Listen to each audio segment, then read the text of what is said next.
Olá, aqui é Felipe de Schneider Pugliese Advogados. Hoje estou aqui com o Guilherme e com a Carol para falar mais um episódio sobre reforma tributária. O episódio de hoje a gente vai abordar as questões relacionadas à reforma tributária e à área de infraestrutura. Vamos repassar aí sobre os impactos da reforma, as preocupações da reforma, aspectos relacionados a reequilíbrios contratuais. Então, hoje a temática vai ser especificamente sobre os efeitos da reforma tributária sobre o setor de infraestrutura. Vale lembrar aqui que a reforma tributária, do jeito que ela foi aprovada, do jeito que as discussões estão caminhando, a ideia da reforma tributária, primeiramente, é sanar essa insegurança jurídica e trazer aí uma simplificação com relação à tributação sobre o consumo, mas ela também vem aqui para resolver alguns gargalos. A gente tem aí, por exemplo, os gargalos relacionados a acúmulo de créditos. Então, diversos setores eles acumulam os créditos, não conseguem monetizar esses créditos acumulados e, em função da falta de monetização, da falta da impossibilidade de aproveitamento desses créditos, o que acaba acontecendo é que a carga tributária, atualmente, acaba sendo muito onerosa em cima de diversos setores. E, finalmente, um dos aspectos abordados, um dos aspectos específicos dessa reforma é com relação à concessão de incentivos regionais, incentivos estaduais. A ideia dessa reforma tributária é, de uma vez por toda, simplificar ou, mais ainda, regulamentar e unificar todos esses incentivos que hoje a gente tem na esfera estadual, esfera municipal, federal. Então, esse é o pano de fundo para a reforma tributária. Agora, essa reforma tributária, para que ela pudesse efetivamente tratar desses aspectos, ela precisava necessariamente, e hoje a gente entende que o texto endereça essas questões, ela precisa necessariamente ser sobre uma base ampla, ou seja, sobre todo o fornecimento de bens e de serviços, independentemente do lucro ou do resultado econômico dessa transação. Ela precisa ser neutra, ou seja, o projeto e toda a discussão que hoje tramita na Casa Legislativa, ela considera uma neutralidade, ou seja, uma não cumulatividade plena. E aí, finalmente, um dos pontos, eu não diria de maior discussão, mas com certeza de grande discussão, é a questão do destino, tributação no destino. A gente tem aí, no Brasil, uma discussão lá já de longa data a respeito dessa questão.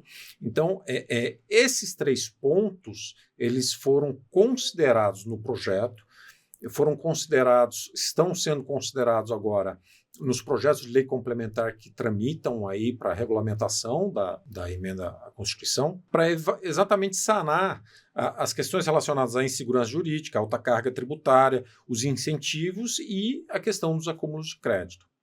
Mas, dito tudo isso, a gente vai hoje falar um pouco sobre essa nova sistemática e como essa nova sistemática conversa com o setor de infraestrutura. O Guilherme, nosso sócio, ele tem acompanhado essa discussão com alguns clientes nossos e também com alguns setores de infraestrutura. E qual que foi a percepção, Guilherme? Assim, o que você tem visto no bate-papo com os clientes? O que você tem visto efetivamente do setor com relação ao projeto que está aí, que está sendo discutido na Casa Legislativa? Acho que primeiro é bom a gente definir quais são os setores de infraestrutura, né? Saber exatamente quais são as empresas que estão ali dentro desse tema que a gente vai comentar aqui dentro desse videocast, né? Então, dentro de infraestrutura, a gente tem o setor de saneamento básico, energia elétrica, eólica, combustível, tem o setor de transporte aéreo, rodoviário, ferroviário, e o setor de telecomunicação.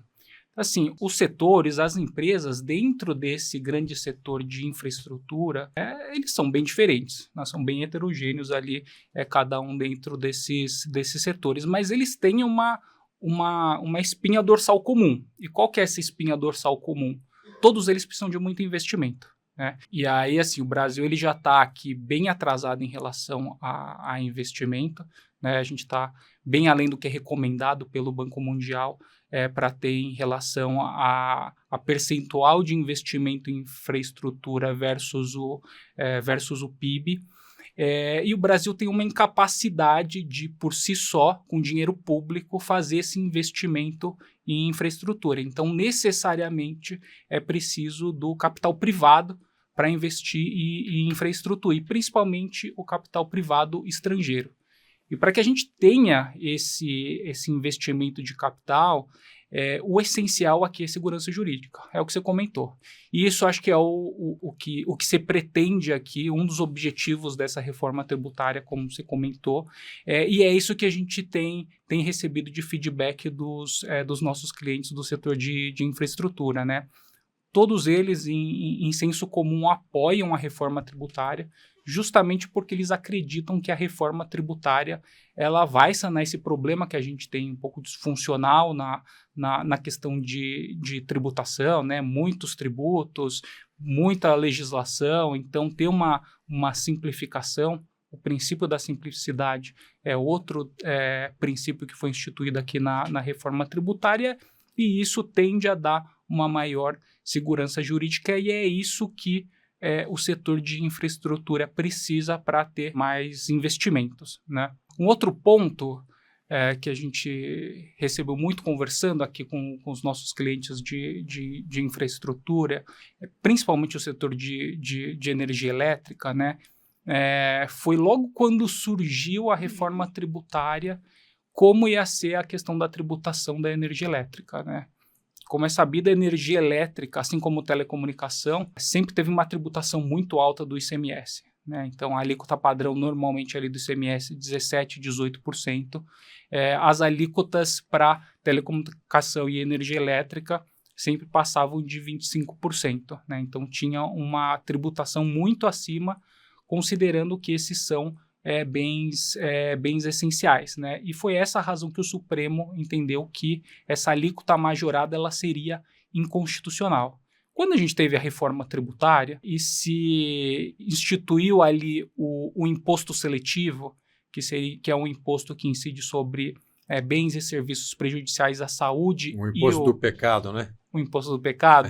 Sobre bens prejudiciais ao meio ambiente e à saúde, que é uma base muito ampla, né? Assim, quase tudo você pode enquadrar aqui como prejudicial à saúde e meio ambiente. O setor de energia elétrica ficou com esse receio se eles poderiam ou não poderiam ser enquadrados no imposto seletivo, e aí ter uma tributação adicional, assim como vinha acontecendo ao longo dos anos em relação ao ICMS, que o setor de energia elétrica e telecomunicação pagava mais ICMS do que as outras atividades. E aí esse foi o primeiro ponto positivo, né? Durante a tramitação da emenda constitucional, isso foi incluído de forma expressa, e talvez seja o único setor que consta lá de forma expressa que o setor de energia elétrica ele não vai ter a incidência do imposto seletivo, né? E eles não fazem distinção se é energia renovável ou não. É simplesmente energia elétrica. Exato, certo? Exato. Esse era um ponto ali de pleito, né, do setor, justamente para que a gente não voltasse àquela situação de carga majorada para um setor tão importante que é um setor de energia elétrica, cujo produto é um produto essencial. Telecomunicação é a mesma coisa. A gente não pode esquecer, né, Guilherme, dentro dessa sua fala, que assim, infraestrutura é um setor estratégico. Toda e qualquer política, né, é desenvolvida para desenvolver, para fomentar o desenvolvimento, o crescimento dessa indústria de infraestrutura, né? Ela é bem-vinda. Por quê? Porque é uma questão estratégica para o país, né? Eu acho que a Carol, ela até depois vai falar mais um pouquinho sobre os incentivos, as questões que foram mantidas, né? O que a gente já tinha antes, um reporto da vida, por exemplo, exatamente pela questão estratégica que esse setor de infraestrutura representa, né?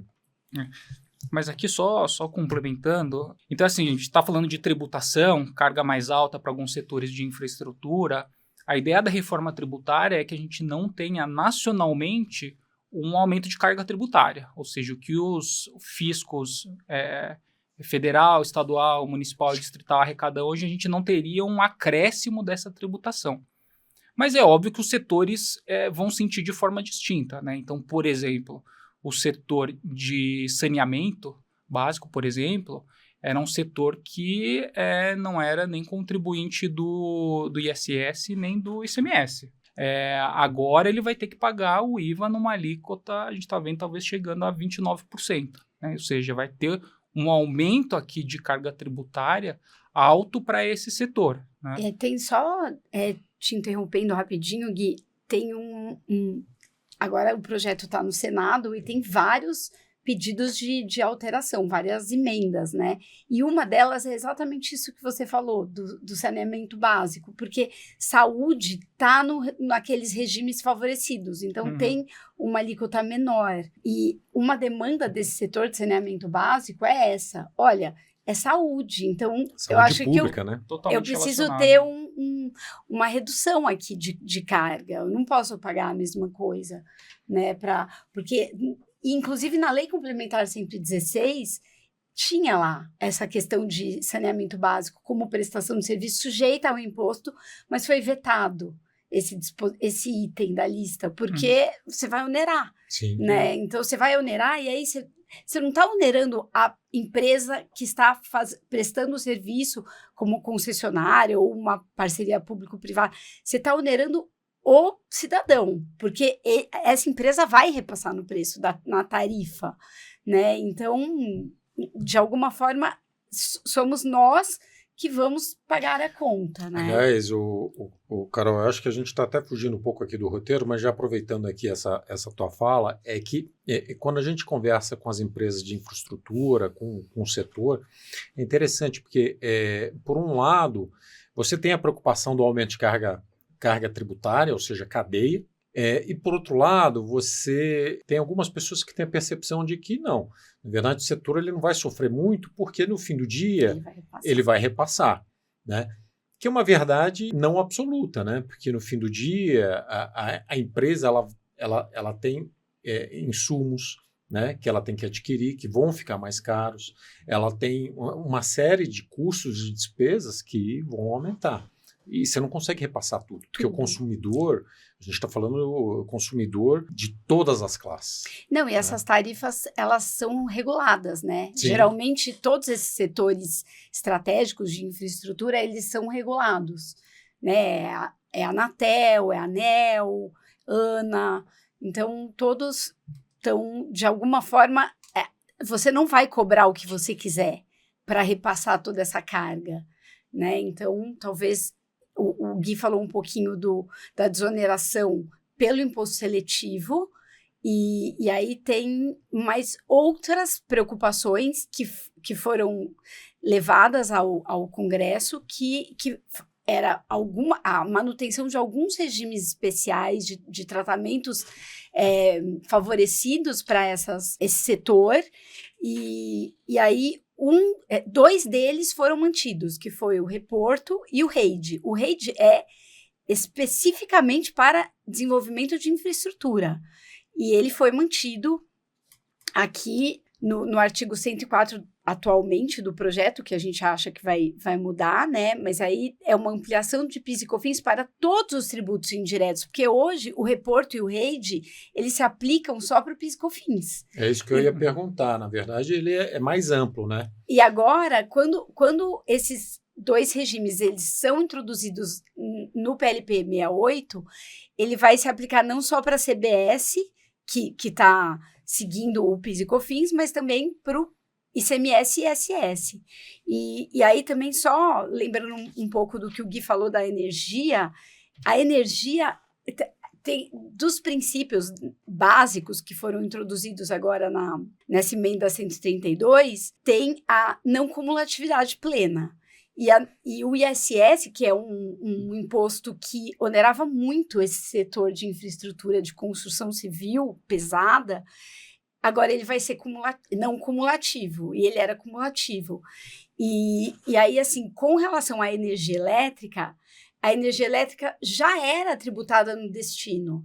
Agora tudo vai ser tributado no destino, não só a energia elétrica. Ainda com relação a essa não cumulatividade plena, ela concretiza o princípio que também foi trazido pela emenda da neutralidade, porque hoje uma empresa de construção civil ela pode ela tem que se organizar e pensar, bom, se eu comprar diretamente os materiais que eu vou aplicar na obra e cobrar tudo isso no preço que eu vou cobrar do meu cliente, tudo isso vai ser base de cálculo do ISS e eu não vou tomar crédito. Então, é um custo enorme. Isso até o Gui sabe, já é bem polêmico na jurisprudência, né? Essa questão da base de cálculo do ISS na construção civil. Mas o que hoje está pacificado, porque isso já mudou muito, é que tudo é base de cálculo do ISS, você não toma crédito. Aí, então, a empresa ela se estrutura para pagar menos. Então, ela pensa, não,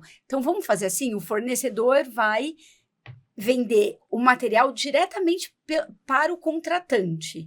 E eu só vou aplicar a mão de obra e prestar o serviço, né? E isso não é o que é mais prático, é o mais funcional para as empresas do setor.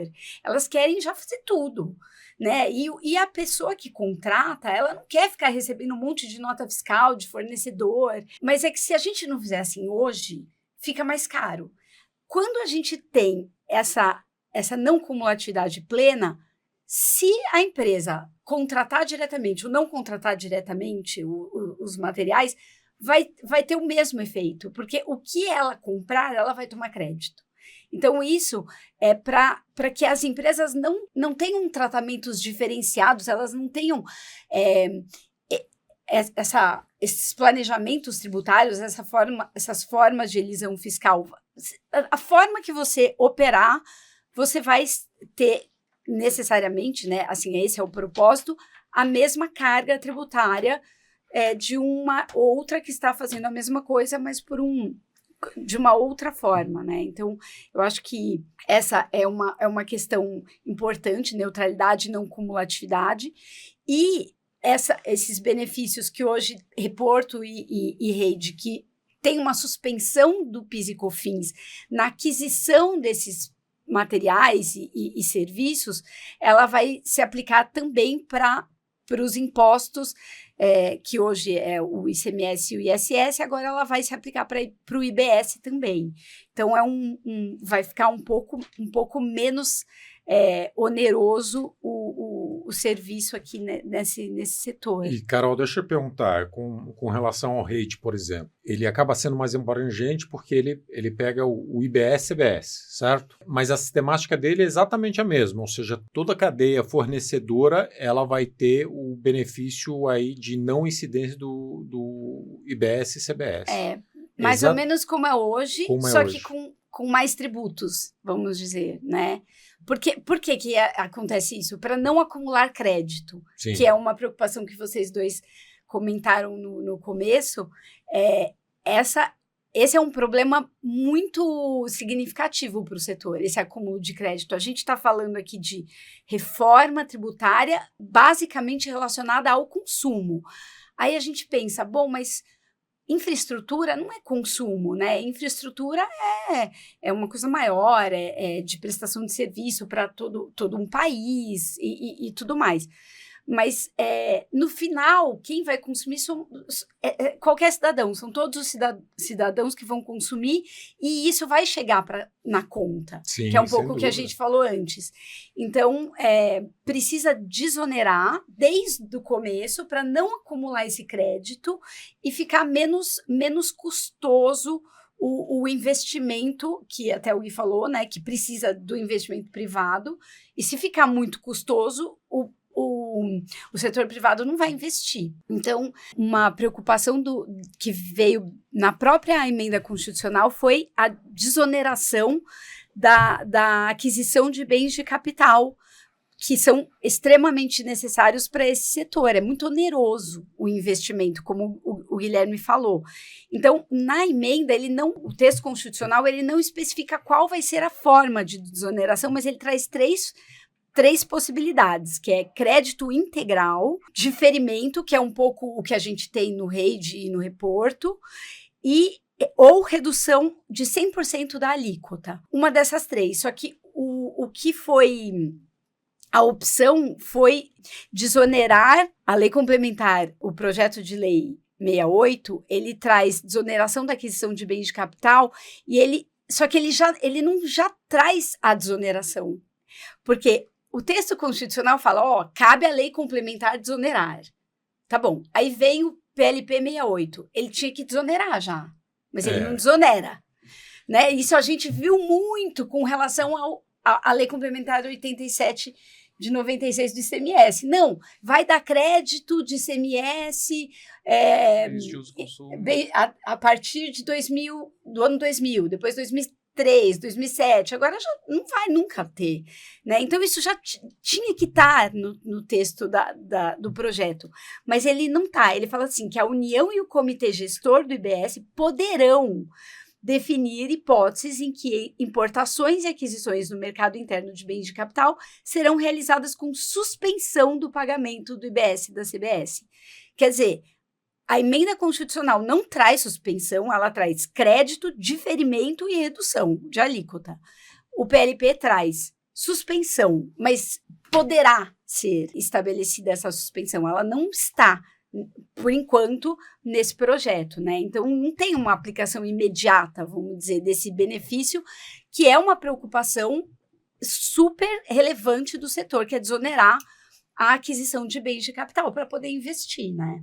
Carol, outro ponto que foi importante, né, foi a manutenção desses regimes, né? Por mais que a emenda constitucional 123 tenha colocado a desoneração dos bens de capital, e ainda que, mediante regulamentação, né, como ainda tem uma previsão de regulamentação, era importante a manutenção dos regimes já existentes, né, de desoneração dos bens de capital, ou seja, rede, reporto, ainda que esses regimes tenham um prazo de validade, né, reporto até dezembro de 2028 e o rede com um prazo de 5 anos de validade.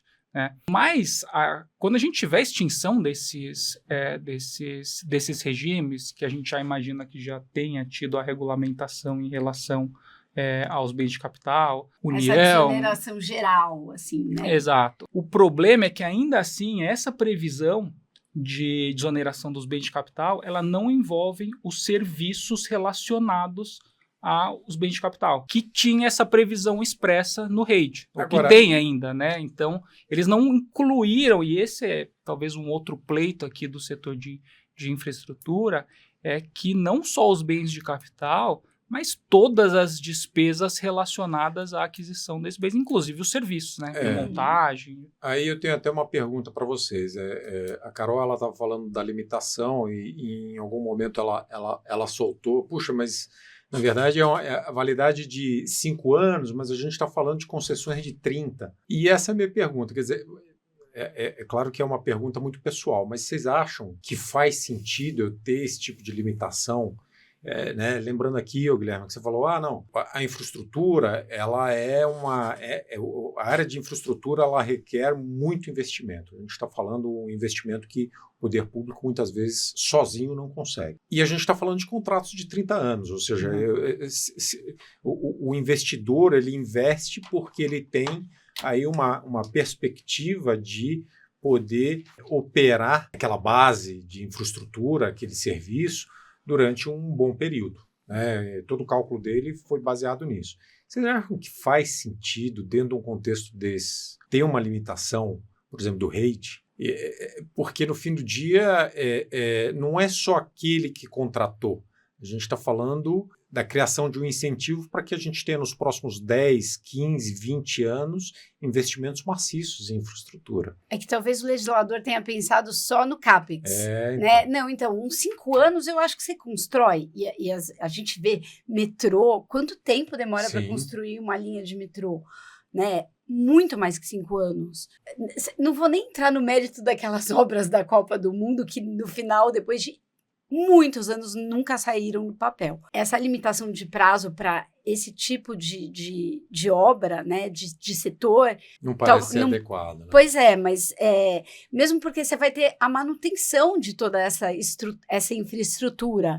Boa, então, você vai verdade. sempre ter que investir ao longo do contrato. Então, essa limitação do prazo, e que aí depois...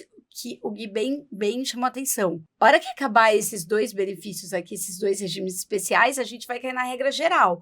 E a regra geral, que inclusive ainda não está definida no projeto, ela não inclui os serviços. Então, vai onerar o setor. É uma coisa, é um presente de grego aqui, né? A gente vai simplificar, mas vai simplificar? Algumas coisas até acho que vai. Por exemplo, esse setor tem muito questão de consórcio, de sociedade em conta de participação. E aí, para cumprir as obrigações acessórias hoje, né, uma empresa de construção civil, ela é ou não contribuinte, por exemplo, do ICMS. Isso tem muita polêmica, já teve muito problema. Você tem que se inscrever, mas você não é contribuinte. Então, agora, nesse projeto, ele traz a figura do consórcio e da SCP e fala, se essas figuras quiserem figurar como contribuintes do IBS e da CBS, elas podem. Então, elas vão cumprir as obrigações. Hoje, a gente tem estados que disciplinam como vai emitir nota, se é a concessionária, porque não tem personalidade jurídica, ou não. Então, e tem estado que não disciplina. Então, as empresas hoje, elas sofrem para cumprir essas obrigações tributárias acessórias.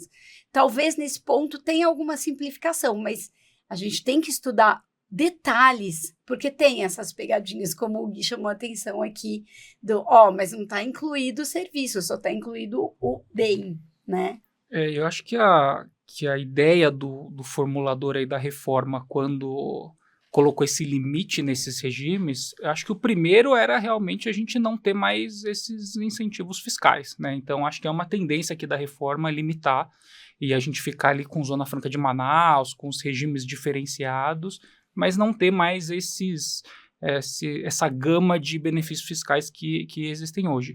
E o segundo é o entendimento deles acharem que isso estaria cobertado por essa previsão da aquisição dos bens de capital, né? E como a gente viu, ela não é completa, ela não abarca tudo que o REID abarcava. Então, respondendo à pergunta, acho que não, né? Acho que a gente deveria ter um tempo maior e pode ser que isso eventualmente aconteça, né? Até mesmo aprovando ali o PL 68, depois a gente poderia ter, em tese, uma aprovação de uma nova lei complementar estendendo esse prazo. A regulamentação, principalmente se a regulamentação da desoneração dos bens de capitais não tiver sido devidamente regulamentada até lá. Essa questão, na verdade, é uma questão até bem preocupante para um setor tão estratégico, né? A gente está falando de infraestrutura, a gente precisa desse investimento. É uma questão que chama atenção, e aí com relação, a gente está falando aqui, eu precisaria ter um benefício. A gente está falando aqui, de novo, né, de contratos de 30 anos. Né? Então, a gente vê no PLP 68, a gente vê a possibilidade do reequilíbrio cautelar, né? Ou seja, existe aí uma forma, efetivamente, de você puxar o freio de mão, é o freio de arrumação, né? Ou seja, na verdade, o poder público e as concessionárias, as empresas investidoras, né, elas podem puxar, botar a bola no chão para efetivamente fazer o recálculo, para trazer um reequilíbrio efetivamente para o modelo de negócio. Lembrando que algumas obras de infraestrutura, elas foram calculadas, a precificação ela foi calculada inclusive pelo poder concedente, né? Ela foi calculada com base no sistema tributário atualmente vigente, não com base nessa reforma tributária. A gente tem visto aí algumas discussões relacionadas à preocupação desse reequilíbrio cautelar pelo fato de você ter aí uma falta de clareza com relação a como é que vai acontecer isso, uma uniformização entre entes políticos para efetivamente ter esse freio de arrumação e poder fazer aí essa readequação. A gente precisa lembrar, eu falei anteriormente, vocês colocaram aqui também, a gente está falando de um setor que não é só fornecimento de água, tratamento de água, né, ou fornecimento, geração de energia elétrica. A gente está falando também de negócios acessórios, né, negócios econômicos acessórios, efetivamente, a prestação de serviço de infraestrutura. A gente está falando de valores de insumos, aquilo que eu falei antes, ou seja, isso vai sofrer algum tipo de influência. E a gente está falando também do reajuste de tarifa, ou seja, a tarifa em si, ela precisa ser reajustada.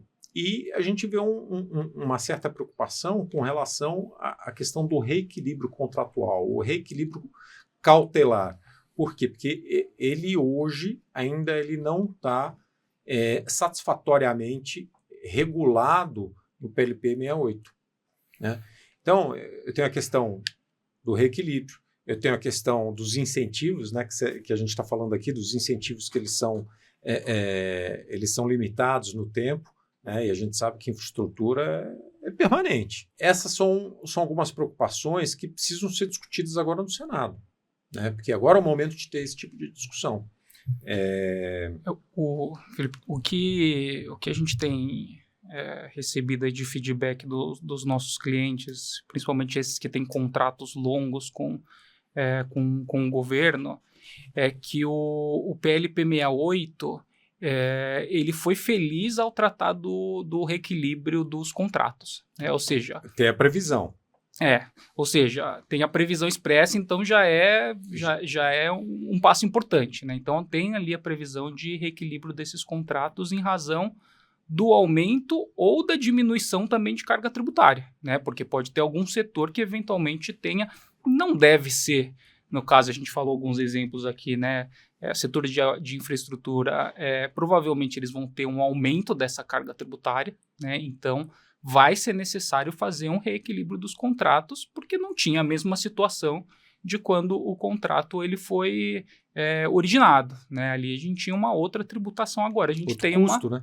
Outro custo e tem uma tributação maior agora, né? Então, mas a gente também está pensando sempre que vai ser maior. Só que vamos lembrar que ele agora é não cumulativo e tem até uma previsão aqui falando, olha, se a concessionária entender que ela está sendo prejudicada, que encareceu, ela vai ter um procedimento específico para ela demonstrar esse aumento e ter um reajuste no valor do contrato e eventualmente nas tarifas. Mas se o poder concedente identificar que está mais barato para ele, também pode que ele vai fazer de ofício isso. Uhum. Então, ele vai fazer a conta e vai falar, não, aqui, ó, agora você toma crédito de tudo isso que você comprou, que você investiu, e aí fica mais barato. O seu custo vai diminuir. Então, tem também esse... A gente necessariamente está pensando que vai encarecer. Pode, não sei, né? Vamos ver quanto vem a alíquota. E para o setor de construção civil também vai ter uma redução, se eu não me engano, acho que é 60%, alguma coisa assim. Então, talvez não seja tão mais caro ou até tenha uma desoneração aqui, né, da carga. Você tem razão. O fato da gente não ter ainda a definição com relação à alíquota, isso gera muita especulação, né? Quer dizer, você escuta de todos os lados. Puxa, a gente está falando de alíquota de 29, você acabou de falar, não, na casa dos 29. Infelizmente, essa falta de definição, ela acaba gerando a percepção, e você tem razão, talvez até errada, né, de que a gente vai ter um aumento de carga tributária. Não necessariamente. Mas aí, eu entendo que, da mesma forma que a gente tem o aumento parcialmente repassado para o contribuinte, para o consumidor final, a gente, nesse caso, também teria que ter um repasse da redução. E aqui, Felipe, desculpa, ele não precisa necessariamente o reequilíbrio do contrato, não precisa ser necessariamente o repasse na tarifa. Né? Em tese, eles poderiam negociar aumento do prazo, diminuição do escopo do contrato. Eu preciso fazer o reequilíbrio diante de um aumento ou uma redução da carga. Né? O que foi importante, eu acho que do PLP 68 foi ter essa previsão do reequilíbrio dos contratos, indicar que esse pedido ele é prioritário, ou seja, logo depois que a gente tiver a instituição dos novos tributos e o aumento da carga tributária, eu preciso de agilidade para ter esse... já está falando do aumento, você viu, né? Esse reequilíbrio. E a gente sabe que esse reequilíbrio nos contratos ele demora muito tempo, ele demora anos, né? E esse é um outro ponto positivo do PLP. Ele colocou um prazo. Ele colocou um prazo de 90 dias, prorrogáveis por mais 90, para que a agência, enfim, analise esses contratos e decida sobre o reequilíbrio, né? Qual que é o problema e a preocupação dessas empresas dos setores, principalmente com contratos longos? não tem nenhuma consequência para o descumprimento desse prazo. E aí você comentou do reequilíbrio cautelar, né? Ou seja, passado o prazo de 180 dias, sem uma justificativa, as empresas deveriam ter o direito de fazer. Ou seja, se o poder público não cumpriu o prazo legal, a empresa ela tem o direito de fazer isso até que eles analisem esse pedido. Esse é um pleito ali que eu vi ali na maioria dos setores de infraestrutura para que isso ficasse regulamentado e como que isso iria acontecer. Mas aparentemente não é algo visto ali com bons olhos dentro do governo, né? É um ponto que o governo ele não concorda. E isso é o que está hoje em discussão lá no Senado na regulamentação do PLP 68.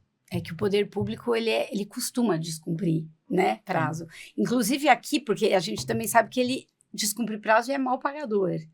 Então, quando o PLP traz define fato gerador, porque a Constituição fala que ele que tem que definir o momento em que nasce a obrigação tributária de pagar a CBS e IBS. Ele fala que quando a gente está tratando de aquisições de bens e serviços pela administração, somente é considerado ocorrido quando realizado o pagamento. Então, a empresa de construção civil é contratada para arrumar uma ponte num município. Ela vai, arruma a ponte, mas a obrigação dela de recolher CBS e IBS ainda não nasceu, porque ela não pagou, não recebeu. Então, aqui é um regime de caixa para definição de fato gerador, de nascimento das obrigações tributárias aqui, né? Isso também é um ponto confortável para o prestador do serviço público aqui, né? No geral, né? O regime de caixa para alguns contratos públicos, ele já existe, né? Ou seja, já existe a previsão, porque, como você falou, eu não diria que é mal pagador, mas a verdade é que os entes públicos eles têm uma burocracia interna maior para realmente pagar e, portanto, existe aí a previsão de regime de caixa para fins de reconhecimento de receitas. Agora, isso é muito positivo, na minha opinião, muito mais para outros setores do que o setor, né, com os negócios com o setor público, porque no fim do dia você... muitas vezes você corria o risco de reconhecer uma receita contabilmente, né? Vamos falar aqui de PIS e COFINS, e nascer a obrigação tributária, porque é o crédito em resultado, não é verdade? Então, e aquela coisa, puxa, mas eu não recebi, né? Então, eu vejo com bons olhos essa questão do pagamento. No caso dos entes públicos, é um reforço. O que preocupa um pouco nessa questão do reequilíbrio cautelar é que, na verdade, além dessa falta de punição, o PLP ele também não porque a gente está falando de diversas concessões, isso não corre só pelo governo federal, a gente está falando, de novo, né, estadual e municípios. Então, quer dizer, uma coisa é você ter que apresentar, né, um pleito perante uma ANEEL, né? Outra coisa é você apresentar um pleito perante um órgão de avaliação de um município menor, né? É muito comum você ter operadoras de tratamento de água, de esgoto, né? Você precisa apresentar. E isso é um pouco, assim, um pouco preocupante, porque são entes públicos com menor capacidade de resposta, né? De análise de resposta. Enfim, vamos acompanhar aí essa questão. Acho que só mais um ponto que também, não só o setor de infraestrutura, mas principalmente esse, por conta dos saldos enormes, gigantescos de crédito, né? Eles estavam muito preocupados, porque a emenda constitucional tratou do crédito remanescente de ICMS, mas ele não tinha falado nada de PIS e COFINS. E agora ele fala, nesse PLP 68, que os créditos de PIS e COFINS, inclusive os presumidos, não apropriados ou não utilizados até a data de extinção das contribuições, permanecerão válidos, poderão ser ressarcidos em dinheiro ou compensados com outros tributos, ou compensados com a CBS. E aí também a gente, lembrando, mais uma vez, que todo mundo agora vai estar no regime não cumulativo. E tinha muita empresa do setor de construção civil que estava no regime cumulativo. Então, não tinha crédito. E aí, como que vai fazer na mudança? E aqui tem uma previsão de que as empresas que estavam no regime cumulativo, elas vão apurar um crédito presumido sobre o estoque em 2027. E aí vai ter um prazo para a utilização, que vai ser basicamente 12 parcelas mensais iguais sucessivas a partir da apropriação.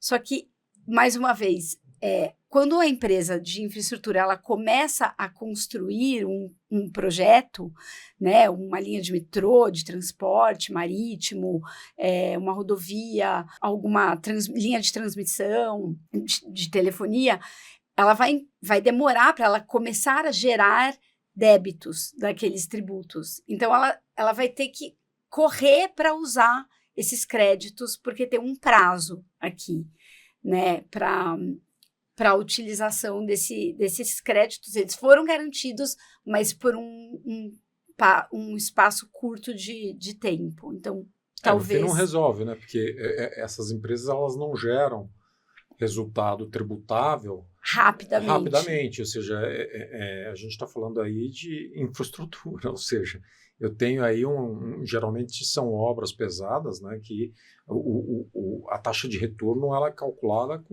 com 5, 10 anos, né? Então, esse é um ponto muito importante também, porque acaba sendo um crédito que, presumido, para essas empresas é até fácil conceder um crédito desse, porque a perspectiva de utilização é baixa, né?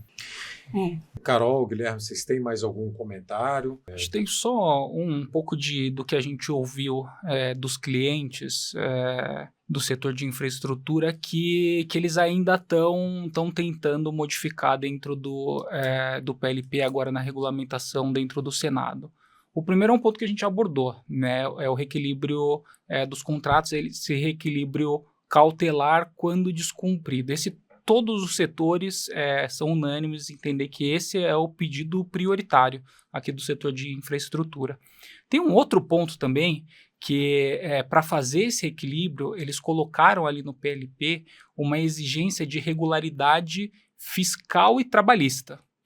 E que isso assim, é muito difícil para essas empresas, principalmente quando as empresas elas trabalham nacionalmente, né? Então, em vários locais, né, União, Estado, município, ter uma regularidade fiscal e trabalhista é muito difícil.